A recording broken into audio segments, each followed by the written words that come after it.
विकास विश्वकर्मा आप सबका स्वागत करता हूं हमारे यूट्यूब चैनल में, जिसका नाम है विकास स्टडी पॉइंट। विकास स्टडी पॉइंट, ठीक है। तो जो फर्स्ट टाइम इस वीडियो को देख रहे हैं, प्लीज़ उन बच्चों से निवेदन है कि वो पिछला वाला वीडियो देख लें, ताकि पिछला वाला वीडियो भी क्लियर हो जाए और उनको ये वाला वीडियो भी क्लियर हो जाए, ठीक है। अब समझते हैं पहला टॉपिक क्या है। रीट क्या होता है। जैसे कि आपको पता है कि 6 टाइप्स के मौलिक अधिकार होते हैं, जहाँ पे 5 टाइप से जो मौलिक अधिकार होते हैं जो हमारे अधिकारों को लागू करने के लिए दिया जाता है, और जो 6 वाला जो मौलिक अधिकार होता है, अगर सपोज इन फ्यूचर अगर किसी सिचुएशन के हिसाब से इन 5 मौलिक अधिकारों का हनन हो रहा है, तो उस टाइम पे जो 6 वाला मौलिक अधिकार है वो हमारे अधिकारों को, यानी कि जो 5 मौलिक अधिकार है उसको लागू करवाने पे जोर देता है। आई बात समझ में। अब जल्दी से कमेंट बॉक्स में कमेंट करके बताइए 6 वाला मौलिक अधिकार किस मौलिक अधिकार के बारे में बात कर रहा हूँ, जल्दी से कमेंट करके बताइए, ठीक है।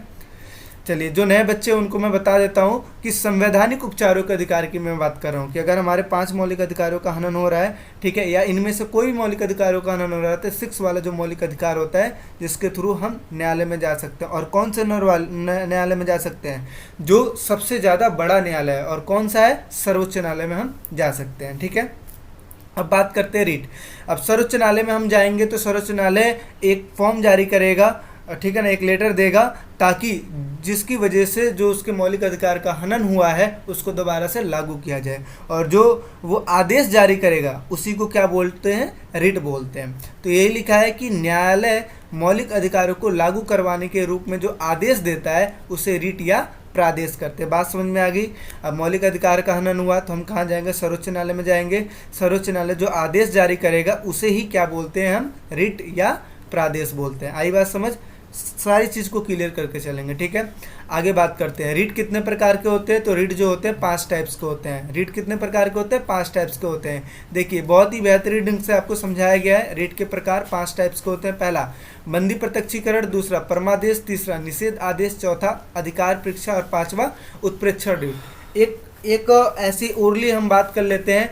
बंदी प्रत्यक्षीकरण अगर कोई व्यक्ति जिसको गिरफ्तार कर लिया गया है उसको 24 घंटे के अंदर अंदर न्यायालय में पेश करना बंदी प्रत्यक्षीकरण कहलाता है, ठीक है। बंदी प्रत्यक्षीकरण, बंदी समझते हो, किसी को उठा के ले गए हैं जेल में, बंदी बना रखे हैं, उनको प्रत्यक्ष करना है। प्रत्यक्ष करना है। कहाँ प्रत्यक्ष करना है? न्यायालय के सामने प्रत्यक्ष करना है। आपको ऐसे ही याद हो जाएगा। बंदी प्रत्यक्षीकरण यानी कि जो व्यक्ति कारागार में बंद है उसको 24 घंटे के अंदर अंदर न्यायालय में पेश करना ही क्या कहलाता है? बंदी प्रत्यक्षीकरण कहलाता है। परमादेश क्या कहलाता है? परमादेश अगर कोई व्यक्ति अपने पद का अधिग्रहण करके, अपने पद का गलत यूज करके, ठीक है, गलत यूज करता है जिसकी वजह से किसी के मौलिक अधिकारों को ठेस पहुंचता है, तो उस टाइम पे न्यायालय एक रिट जारी करता है जिसकी वजह से उस व्यक्ति के अधिकारों को रोक दिया जाता है, यानी कि उसके डिसीजन को रोक दिया जाता है जो उसकी वजह से जिस व्यक्ति का मौलिक अधिकार का हनन हो रहा था, ठीक है। और उसी रिट को क्या बोलते हैं? परमादेश बोलते हैं। आई बात समझ में? परमादेश का मतलब क्या होता है? दोबारा से आदेश देना, ठीक है, परमादेश। आई बात समझ? अगर कोई व्यक्ति अपने पद का अधिग्रहण करके कोई ऐसा डिसीजन ले लेता है जिसकी वजह से उस व्यक्ति के मौलिक अधिकार का हनन हो रहा है, तो उस टाइम पे न्यायालय एक रिट जारी करता है जिसको बोलते हैं परमादेश, जिसकी वजह से उसके जो आदेश जारी किया रहता है उसको रोक दिया जाता है, ठीक है ना। उसे क्या बोलते हैं? परमादेश, दोबारा से आदेश देना। आई बात समझ? तीसरा निषेध कहीं भी आप सुनेंगे तो निषेध का मतलब क्या होता है? रोकना। निषेध का मतलब होता है रोकना, ठीक है। जैसे धूम्रपान करना निषेध है, यानी कि रोका गया है धूम्रपान करने से। तो निषेध आदेश, अगर कोई निचली अदालत कोई ऐसा काम करती है जिसकी वजह से किसी व्यक्ति के अधिकारों का हनन होता है, ठीक है ना, अगर कोई निचली अदालत कोई ऐसा डिसीजन सुना देती है जो उस व्यक्ति के सूटेबल में है ही नहीं, मतलब है ना, कभी काल ऐसा होता है कि गलत सुना दिया डिसीजन, तो उस टाइम पे वो उसका अधिकार होता है कि ऊपर वाले न्यायालय में जाके वहाँ पे अपना जो भी प्रॉब्लम है उससे उसको बता सकता है। और न्यायालय क्या करेगी उस टाइम पे? ऊपरी न्यायालय एक आदेश जारी करेगी, निषेध आदेश, यानी कि जो निचली अदालत जो डिसीजन ऑलरेडी जो दे रखी है उसको क्या कर दिया जाए? रोक दिया जाए। आई बात समझ में? इसे ही क्या बोलते हैं? निषेध आदेश बोलते हैं। ये ओरली समझा रहा हूँ ताकि चीज़ें समझ में आ जाए, आगे नीचे डेफिनेशन के साथ बात करेंगे। अधिकार परीक्षा क्या होता है कि अगर कोई व्यक्ति ऐसे पद पर है जो उसके लायक बिल्कुल ही नहीं है, ठीक है।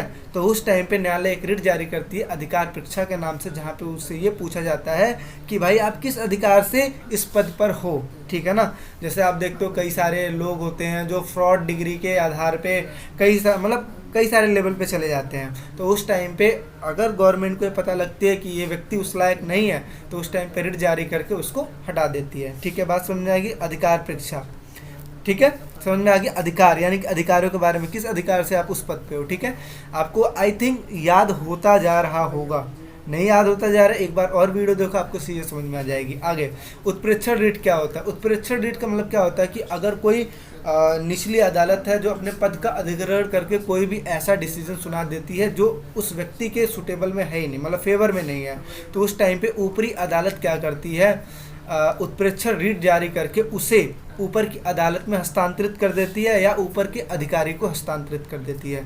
उसी को क्या बोलते हैं, उत्प्रेक्षण रिट बोलते हैं। आई बात समझ। अब चलिए डेफिनेशन के साथ पढ़ते हैं।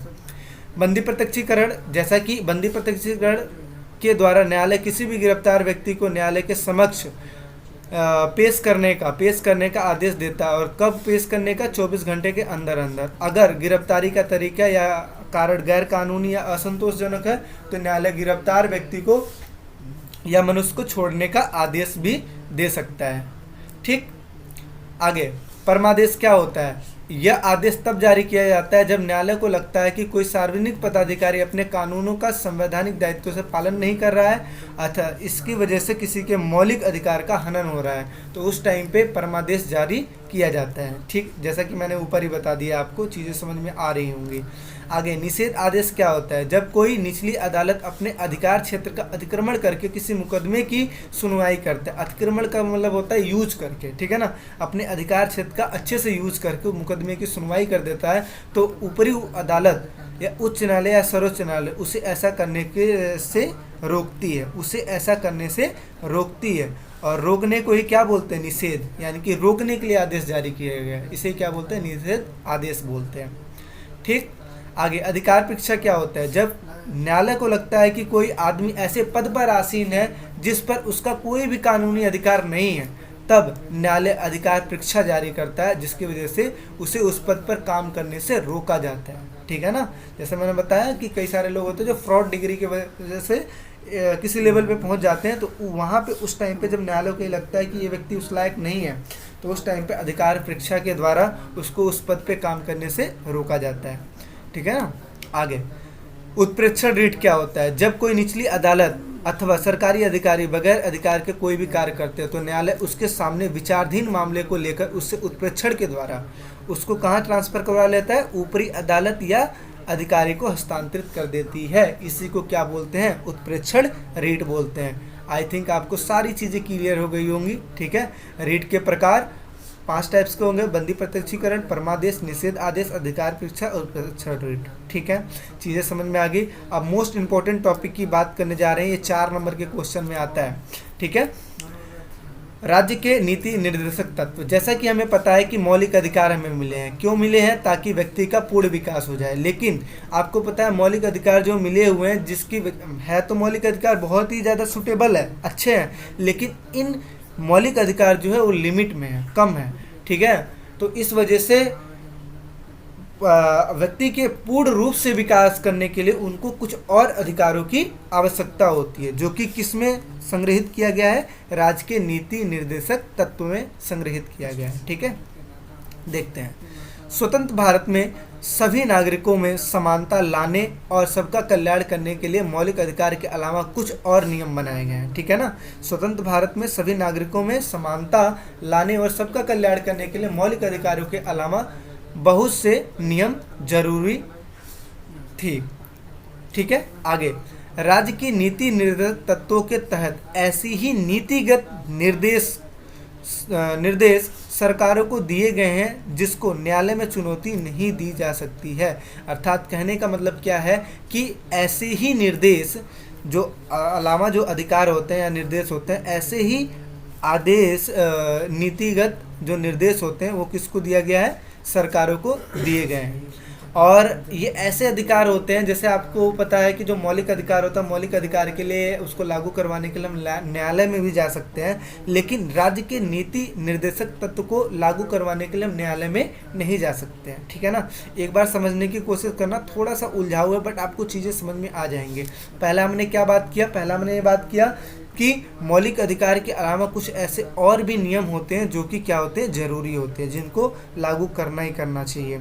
ठीक है, तो मौलिक अधिकार में लागू तो कर नहीं सकते हैं, तो उसको अलग से साइड में राज्य के नीति निर्देशक तत्वों में डाल दिया गया है। ठीक है ना, और उससे सरकार को मतलब ये ऑर्डर दे दिया गया है कि सरकार इसको लागू करे।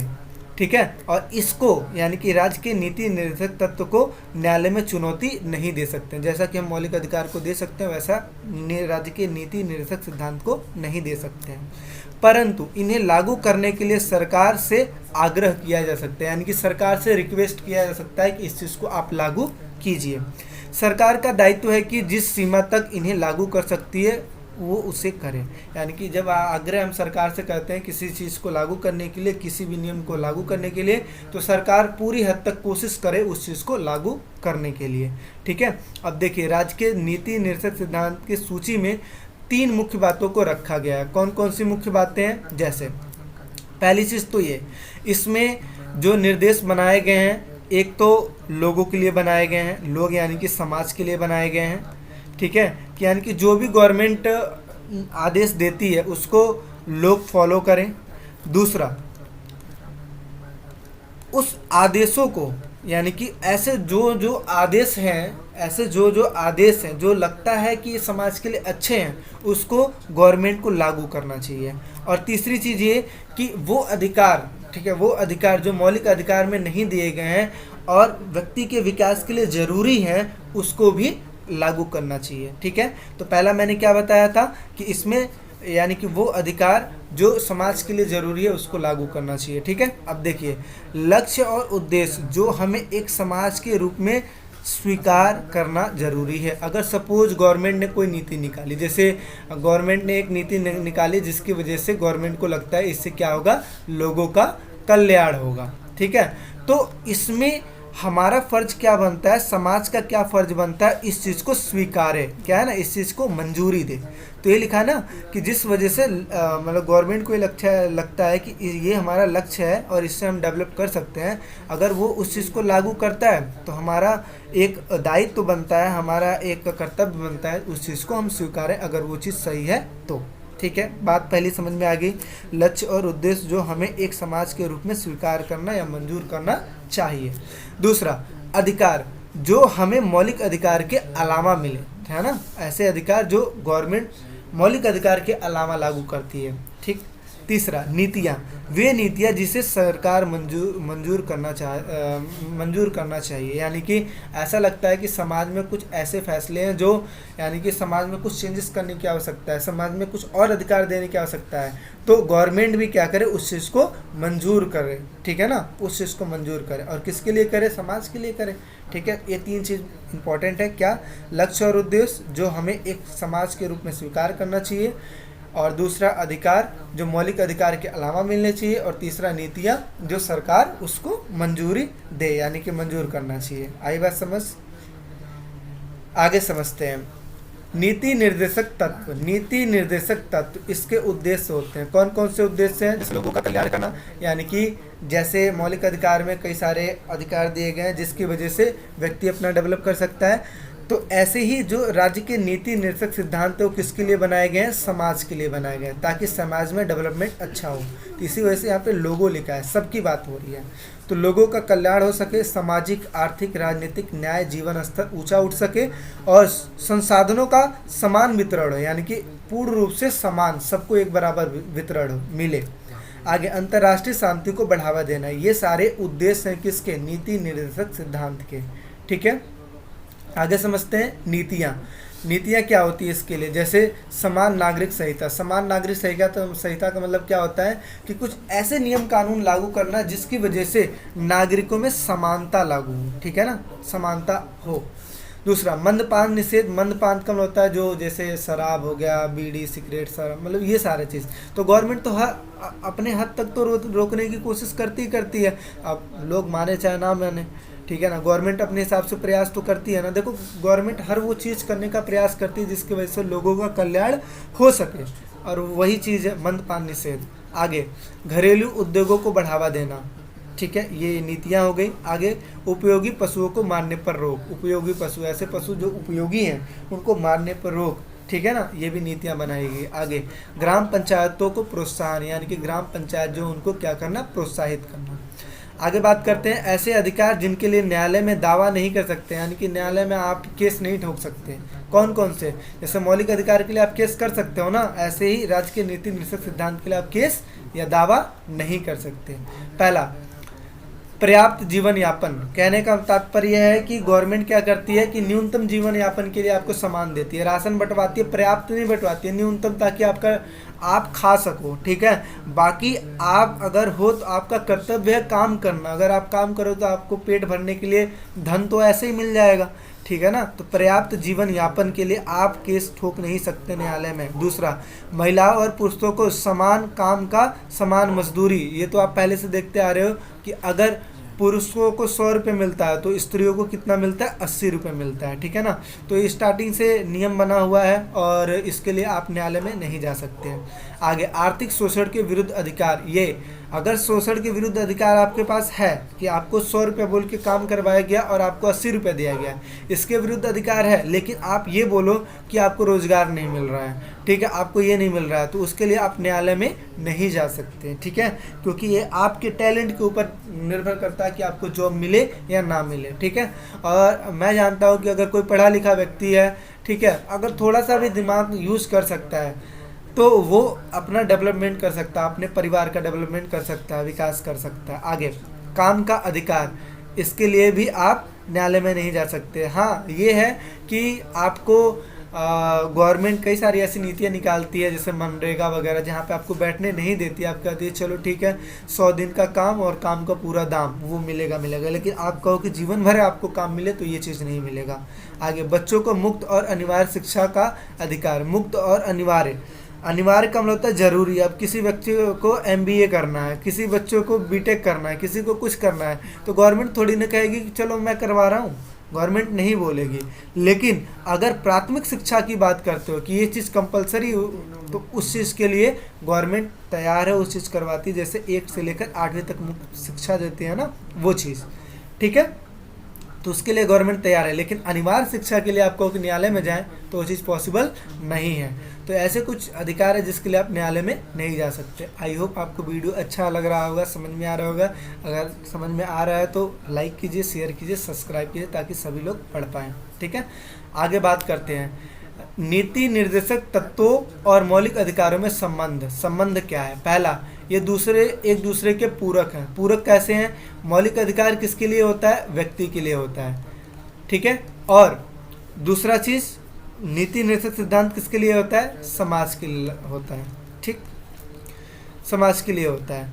इसमें क्या होता है? काम को करवाया जाता है, इसको काम को करवाया जाता है। और इसमें क्या होता है कि अगर काम रुका हुआ है, यानी कि मौलिक अधिकार का आपके हनन हो रहा है, तो उसको लागू करवाया जा सकता है, ठीक है। अब पढ़ते हैं समझ के ताकि चीज़ें क्लियर हो जाए। पहला चीज़ लिखा है कि दोनों एक दूसरे के क्या है? पूरक है। दूसरा, जहां मौलिक अधिकार सरकार के कुछ कार्यों पर प्रतिबंध लगाता है। क्या करता है? प्रतिबंध। जैसे गवर्नमेंट ने कोई नीति निकाल दी जिसकी वजह से लगता है कि हमारे मौलिक अधिकार का हनन है, हमारे स्वतंत्रता के खिलाफ है, ठीक है, तो उस टाइम पे मौलिक अधिकार का यूज करके आप कहाँ चले जाते हो? न्यायालय में। जैसे देखते हो ना, धरना प्रदर्शन पे बैठ जाते हैं, वो चीज़ तो काम करने से रोकती है। तथा राज्य के नीति निर्देशक तत्व जो होते हैं वो कार्यों को करने के लिए प्रेरित करते हैं, यानी कि प्रेरणा देते हैं, ठीक। ये पूरक है एक दूसरे को। एक प्रतिबंध लगाता है मौलिक अधिकार, तो दूसरा क्या करता है? लागू करने की प्रेरणा देता है, राज्य के नीति निर्देशक सिद्धांत। आगे, मौलिक अधिकार खास तौर पर व्यक्ति के अधिकारों को संरक्षित करता है, यानी कि सुरक्षा प्रदान करता है। और राज्य के नीति निर्देशक सिद्धांत समाज के हितों की बात करता है। ये समाज की बात करता है तो ये व्यक्ति के अधिकारों को संरक्षित करता है, यानी कि सुरक्षा प्रदान करता है, ठीक है। चीज़ें समझ में आ गई। आगे बात करते हैं नीति निर्देशक तत्व या मौलिक अधिकार में अंतर, 4 नंबर के क्वेश्चन में, ये भी मोस्ट इंपॉर्टेंट क्वेश्चन है जो आपका पूछा जाता है कि मौलिक अधिकार और राज्य के नीति निर्देशक सिद्धांत में अंतर क्या है। मैं यहाँ पे 8 पॉइंट आपको दिया हूँ ताकि आपको चीज़ें समझ में आ जाए। पहला, मौलिक अधिकार भारतीय संविधान के भाग 3 में वर्णित है, राज्य के नीति निर्देशक सिद्धांत भाग 4 में वर्णित है। आगे दूसरा, मौलिक अधिकार अनुच्छेद 12 से लेकर 35 में दिए गए हैं तथा राज्य के नीति निर्देशक सिद्धांत 36 से लेकर 51 में दिए गए हैं। आप कहोगे तो इन मौलिक अधिकारों पे भी जो एक जो अनुच्छेद उन पे भी मैं वीडियो बना सकता हूँ, लेकिन ये बनाऊंगा तब जब आप लोग डिमांड करोगे, ठीक है। आगे, अमेरिका के संविधान से लिया गया, यानी कि जो मौलिक अधिकार है अमेरिका के संविधान से लिया गया था, और राज्य के नीति निर्देशक तत्व कहाँ से लिए गए थे, आयरलैंड के संविधान से लिए गए थे। आगे, मौलिक अधिकार को कानूनी सहयोग प्राप्त है, कौन सा सहयोग प्राप्त है, कानूनी सहयोग, और राज्य के नीति निर्देशक तत्व को सहयोग प्राप्त नहीं है, जैसे आप देखते हो ना न्यायालय में नहीं जा सकते, वो वाली बात है। आगे, मौलिक अधिकार, न्यायालय में जाने की अनुमति है और इसमें न्यायालय में जाने की अनुमति नहीं है। मौलिक अधिकार का संबंध व्यक्ति से, किससे, व्यक्ति, मैं बार बार एक ही चीज़ बोल रहा हूँ, देखो यहाँ पे पढ़ाया गया ना कि किससे संबंध है, व्यक्ति से, और राज्य के नीति निर्देशक सिद्धांत का किससे संबंध है, समाज से, ठीक है। तो अंतर एक क्या है कि इसका संबंध व्यक्ति से और इसका संबंध क्या है, समाज से है। और आगे, मौलिक अधिकार व्यक्ति के कल्याण को बढ़ावा देता है, किस चीज़ को, व्यक्ति के कल्याण को बढ़ावा देता है। राज्य के नीति निर्देशक सिद्धांत समुदाय के कल्याण को, यानी कि सबकी बात हो रही है, ये एक व्यक्ति की बात हो रही है, समुदाय की बात हो रही है, कल्याण को बढ़ावा देता है। और लास्ट में क्या लिखा है, इसका उद्देश्य, जिसमें इसका उद्देश्य क्या है, राजनीतिक लोकतंत्र की स्थापना करता है। मौलिक अधिकार क्या होता है, राजनीतिक लोकतंत्र की स्थापना करता है। और राज्य के नीति निर्देशक तत्व क्या होते हैं, सामाजिक और आर्थिक लोकतंत्र की स्थापना करते हैं, ठीक है। बात समझ में आ गई, समाज के बारे में बात करता है और ये राजनीतिक लोकतंत्र की स्थापना के बारे में बात करता है। और इस तरीके से आपका ये टॉपिक भी ओवर हो गया है। और एक लास्ट टॉपिक बचा हुआ है जिसमें मैं लमसम 5 मिनट की वीडियो बनेगी, उस चीज़ में कंप्लीट हो जाएगा, जिसमें बताऊंगा मैं मूल कर्तव्य क्या होता है, ठीक है ना, मूल कर्तव्य के बारे में। बाकी ये चैप्टर ओवर है, ठीक है। और एक बार और देख लीजिए क्या क्या चीज़ हमने एक बार पढ़ा, एक बार रिवाइज कर लीजिए। रीट हमने पढ़ लिया, रीट क्या होता है, जो न्यायालय जारी करता है, ठीक है। 5 टाइप्स के रीट होते हैं, बंदी प्रत्यक्षीकरण, परमादेश, निषेधादेश, अधिकार परीक्षा, उत्प्रेक्षण। बंदी प्रत्यक्ष, इसका सारा डेफिनेशन है। राज्य के नीति निर्देशक तत्व, ठीक, यानी कि ऐसे अधिकार जो व्यक्ति के जीवन के लिए अनिवार्य है, इम्पोर्टेंस है, ठीक है। मौलिक अधिकार के अलावा उनको किस में डाला गया है, राज्य के नीति निर्देशक तत्व में डाला गया है। और ये 3 मतलब सूची में रखा गया है, लक्ष्य और उद्देश्य, अधिकार और नीतियाँ, ठीक है। और इसके अलावा इसमें हमने क्या बात किया, उद्देश्यों के बारे में बात किया, नीतियों के बारे में बात किया, और हम न्यायालय में क्यों नहीं जा सकते इस चीज़ के बारे में बात किया। आगे इन दोनों में संबंध की बात किया हमने, और आगे बात करते हैं अंतर की, यानी कि मौलिक अधिकार और राज्य के नीति निर्देशक सिद्धांत में अंतर क्या होता है, ठीक है। चीज़ें समझ में आ गई। अगर किसी भी चीज़ में डाउट है, दिक्कत है, या वर्डों में डाउट है, दिक्कत है, तो आप कमेंट कीजिए और चीज़ों को पूछिए। और आप किसी भी चीज़ पे सेपरेट वीडियो बनवाना चाहते हैं तो वो भी चीज़ बताइए, उस चीज़ पे वीडियो बनाने की कोशिश करूँगा। बाकी अगर अच्छा पढ़ाया हूँ और आपको अच्छा लगता है तो इस चीज़ को शेयर कीजिए, लाइक कीजिए, फॉलो कीजिए, कमेंट कीजिए, क्योंकि आप अगर हमें लाइक करेंगे, फॉलो करेंगे, सब्सक्राइब करेंगे तो इससे हमारा जो मनोबल होता है बढ़ता है, और जिसकी वजह से हम और वीडियो बनाने के लिए प्रेरित होते हैं, ठीक है। बेल आइकन प्रेस कर लीजिएगा ताकि कोई भी अपडेट मिस ना हो। बाकी नोट्स पाने के लिए आप कमेंट कीजिए, मैसेज कीजिए, आपको मिलेगा। बाकी वीडियो में बने रहने के लिए आपका बहुत बहुत धन्यवाद। मिलते हैं नेक्स्ट वीडियो में।